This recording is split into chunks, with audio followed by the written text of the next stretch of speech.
Hi, this is CA Firoz. Today we are going to discuss very important topic regarding bulk generation of EBRC.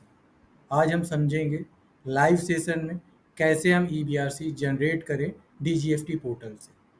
First of all जो pre requisite है, यानी अगर हमें bulk EBRC generate करना है तो हमें जो बल्क EBRC की जो एक्सेल फाइल है वो प्रॉपरली फिल करनी है।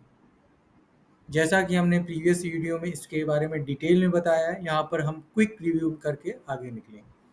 फर्स्ट ऑफ ऑल इसमें जो डालना है सीरियल नंबर, कितनी हमें EBRC जनरेट करनी है, आईसी ब्रांच सीरियल नंबर, ये बहुत इंपॉर्टेंट है। आईसी ब्रांच सीरियल नंबर, यहाँ पर कोई बैंक की ब्रांच नंबर नहीं डलेगी, यहाँ पे सिंप्लीफाई आईसी कोड में जो आपने ब्रांच डिनोट किया है वो नंबर यहाँ पे डलेगा। जैसे आपका कोई बिजनेस है, उसकी कोई ब्रांच है, तो वो ब्रांच अगर आईसी में अपडेट है तो उसका 01, 02, 03 इस तरह से डिस्क्लोज किया जाता है। इसको आप चाहें तो डीजीएफटी पोर्टल में अपनी आईसी में की प्रोफाइल में चेक कर सकते हैं। यहाँ पे वो नंबर फिल करेंगे, अगर आपकी कोई ब्रांच नहीं है तो यहाँ पर 0 डिनोट करेंगे। इसके बाद आता है आईएफएससी कोड। आईएफएससी कोड यहाँ से बैंक से रिलेटेड है। बैंक आपका जो एडी बैंक है उसका आईएफएससी कोड क्या है वो डिस्क्लोज करना है। इसके बाद AD code, IRM number, IRM date, IRM currency, purpose code जो आरबीआई का पर्पस कोड है वो यहाँ पे डिस्क्लोज करना है।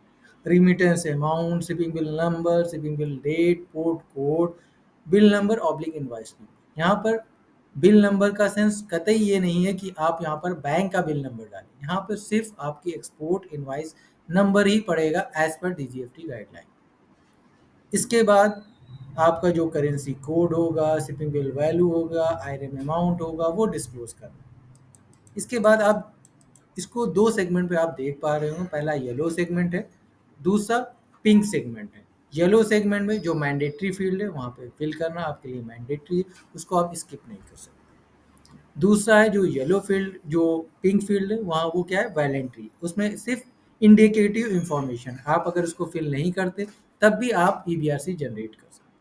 तो यहाँ पर क्या है, वास्टो type, ORM amount, third party export, commission कितना है आपका, आपकी डिस्काउंट कितनी है, इनवाइस वैल्यू क्या है, अदर डिडक्शन क्या है, फ्रेट की वैल्यू क्या है, वो सारी चीज़ें यहाँ पर डिनोट कर सकते हैं। इसके बाद आप येलो फील्ड देख रहे होंगे, ये सिर्फ सर्विस सेक्टर के लिए मैंडेटरी है। अगर आपका गुड्स है तो इसको कंसीडर करने की ज़रूरत नहीं। इस तरह से आप सारी एक्सेल फाइल फिल कर लेंगे। प्रॉपरली फिल करना है, प्रॉपर फॉर्मेट में फिल करना है। अगर प्रॉपर फॉर्मेट में फिल नहीं किया तो ये एक्सेप्ट नहीं होगी डीजीएफटी पोर्टल। इस तरह से पहली जो रिक्वायरमेंट है, हमें पहले क्या करना है, बल्क ईबीआरसी जनरेट करने के लिए अपनी जो एक्सेल फाइल है वो रेडी करना है। ये एक्सेल फाइल हमारे पास यहाँ पर रेडी है। फिर हम जाएंगे डीजीएफटी पोर्टल में, लॉगिन करेंगे। लॉगिन करने के बाद सर्विस मीनू में जाएंगे, इसमें सबसे लास्ट मीनू है ईबीआरसी। ईबीआरसी पे क्लिक करने के बाद इस तरह की स्क्रीन आएगी। स्क्रीन में फर्स्ट है आईआरएम रिपोजिटरी, इस पे नहीं जाना है, बल्क जनरेट ईबीआरसी, इस पे क्लिक करना है। इस पे क्लिक करने के बाद आपको यहाँ पे क्या ऑप्शन दिख रहा है, बल्क जनरेट ईबीआरसी, इसको सेलेक्ट करके क्लिक करना है। तो इसके बाद आपसे ये पूछता है कि सेलेक्ट ईबीआरसी टाइप, आपकी जो ईबीआरसी है वो किससे रिलेटेड है, सर्विस से है, गुड्स से है, डीम्ड से है, सर्विस नॉन आईटी से रिलेटेड। यहाँ पर हम गुड्स की जनरेट करने जा रहे हैं, जो हमारा क्लाइंट है बेसिकली गुड्स एक्सपोर्ट करता है। यहाँ पे गुड्स को सेलेक्ट करेंगे, फिर अपलोड में क्लिक करेंगे। अगर सैंपल आपके पास एक्सेल नहीं है तो यहाँ पे डाउनलोड करेंगे, सैंपल एक्सेल फाइल है जिसमें हमने डेटा प्री फिल्ड करके रखा है। उसको यहाँ पे फिर अपलोड को क्लिक करेंगे। अपलोड जैसे ही क्लिक करेंगे, नीचे आपको ये कर्सर से जो राउंड रेक्टेंगल दिख रहा है वो सेक्शन आएगा, उस पर आपको करना है चूज फाइल टू अपलोड। जो आपने एक्सेल फाइल रेडी की है उसको यहाँ पर अपलोड करना है। इस पर क्लिक करेंगे,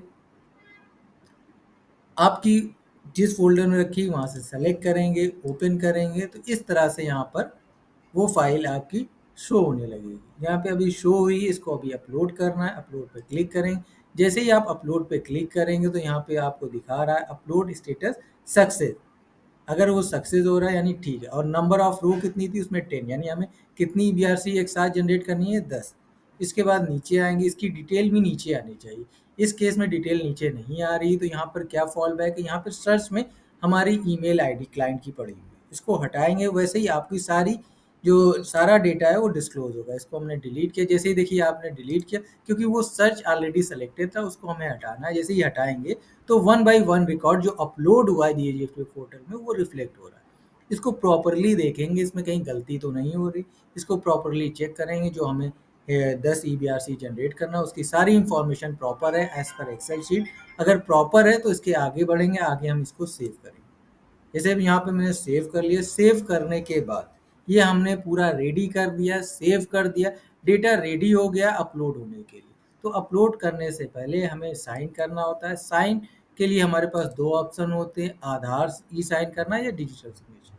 यहाँ पर हम आपको सिखाएंगे डिजिटल सिग्नेचर सर्टिफिकेट के थ्रू कैसे सबमिट करेंगे। यहाँ प्रोसीड पे क्लिक करेंगे। प्रोसीड पे क्लिक करने के बाद आपका प्रोवाइडर है, वो जो भी प्रोवाइडर है आपका उसको सेलेक्ट करेंगे। सर्टिफिकेट जो है आपका डीएससी का, उसके बाद उसको सेलेक्ट करेंगे। सर्टिफिकेट में क्या नाम है वो नाम यहाँ पे मेंशन होगा। इसके बाद पासवर्ड, आपकी डीएससी का जो पासवर्ड है वो यहाँ पर डाला जाएगा। जैसे यहाँ पे पासवर्ड है 1 2 3 4 5 6 7 8। अब इसको करने के बाद साइन इन करें। जैसे ये साइन होगा तो आपका सक्सेसफुली, देखिए यहाँ पे आ रहा है data has been signed successfully. Successfully signed हो गया है। अब इसको ओके कर। अब ये हमारा रेडी हो गया डेटा सबमिट होने के लिए। ये सारी चीज़ें रेडी होगी और यहाँ पे देखिए फिर वो डेटा चला गया। जब जब आपका यहाँ पर आपका ईमेल आईडी सर्च बॉक्स में आएगा तब तब ये दिक्कत आएगी। इसको हम डिलीट करेंगे। जैसे ही डिलीट करेंगे हमारी जो चीज़ें अपलोड हुई वो रिफ्लेक्ट होने लगेगी। अब हमें इसको सिर्फ सबमिट करना है। इसमें हम सबमिट पे क्लिक करेंगे तो यहाँ पर सबमिट हो जाएगा। यहाँ पे आप देख रहे हैं file submitted successfully, your file number is, file number आ रही जो सक्सेसफुली सबमिटेड हो गई। अब ये फाइल तो सबमिट हो गई। अब इसके बाद क्वेश्चन आता है कि अब हमें ईबीआरसी कैसे डाउनलोड करेंगे। बल्कि ईबीआरसी हमने सबमिट कर दी, बहुत सी क्वेरीज आ रही। इसके लिए आप ये देख सकते हैं यहाँ पर डीजीएफटी की गाइडलाइन के अकॉर्डिंग यहाँ पे जो आया है, देखिए request submitted will be processed with in 24 और 48 आवर्स। यानी जो भी आपने अभी रिक्वेस्ट डाली है बल्क ईबीआरसी जनरेट करने के लिए, वो 1 डे और 2 डेज में वो कंसीडर होगी, वो प्रॉपरली प्रोसेस्ड हो, यानी सारी चीज़ें चेकआउट होंगी, उसके बाद प्रोसेस्ड होंगी। इसके बाद ये कह रहा है please avoid submitting duplicate multiple request at given time. इस बीच आप कोई भी मल्टीपल, यानी अगर एक बार आपने जनरेट कर लिया तो दोबारा जनरेट, यानी दोबारा सारी चीज़ें इंफॉर्मेशन सबमिट नहीं करनी। क्योंकि हो क्या रहा है, क्लाइंट को दिख ही नहीं रहा है। जैसे क्लाइंट ने सबमिट कर दिया उसको तुरंत जनरेट करना है। जैसे नॉर्मली प्रोसेस में होता था कि आपने सबमिट किया, वहाँ पे आप ईबीआरसी डाउनलोड कर सकते थे। लेकिन बल्क ईबीआरसी के लिए आपको टाइम देना है डीजीएफटी को 24 to 48 आवर्स। इस बीच आपकी ईबीआरसी जनरेट होने के लिए, यानी डाउनलोड होने के लिए रेडी हो जाएगी। कह रहे हैं report will be available for 7 days to download. यानी पहले तो प्रोसेस्ड होगी, कितने 2 डेज में, 7 डेज में आपके लिए डाउनलोड के लिए अवेलेबल हो जाएगी। डाउनलोड का लिंक आपको मिल जाएगा। कैसे डाउनलोड का लिंक मिलेगा वो आपको हम डिस्क्लोज करने जा रहे हैं। जैसे हमने यहाँ पे ओके कर दिया, सबमिट, ठीक है, यहाँ पे हमने ओके कर दिया। अब यहाँ पे क्या आता है, सर्च का ऑप्शन आता है। सर्च, हम सर्च करेंगे डेट वाइज।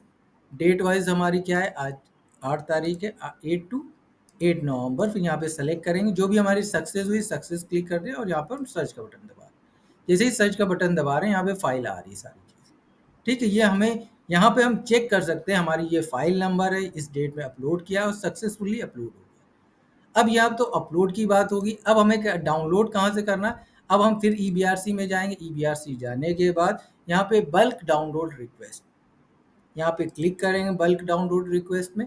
यहाँ पे आप देख पा रहे होंगे, यहाँ पे आएंगे तो यहाँ पर डेट पूछा, हम 8 तारीख की डेट डालेंगे, 8 नवंबर, फिर सबमिट रिक्वेस्ट करेंगे। जब सबमिट रिक्वेस्ट करेंगे तो इस तरह का आपका ऑप्शन दिख रहा है सबमिटेड, यानी ये रिक्वेस्ट, इस पर क्लिक करेंगे तो रिक्वेस्ट का लिंक खुलेगा, वहाँ से आप डाउनलोड कर सकते हैं। क्योंकि ये अभी अभी हमने इसको जनरेट किया, यानी अभी हमने सबमिट किया, तो इसको कितना अराउंड प्रोसेस होने में 2 डेज लगेंगे अराउंड।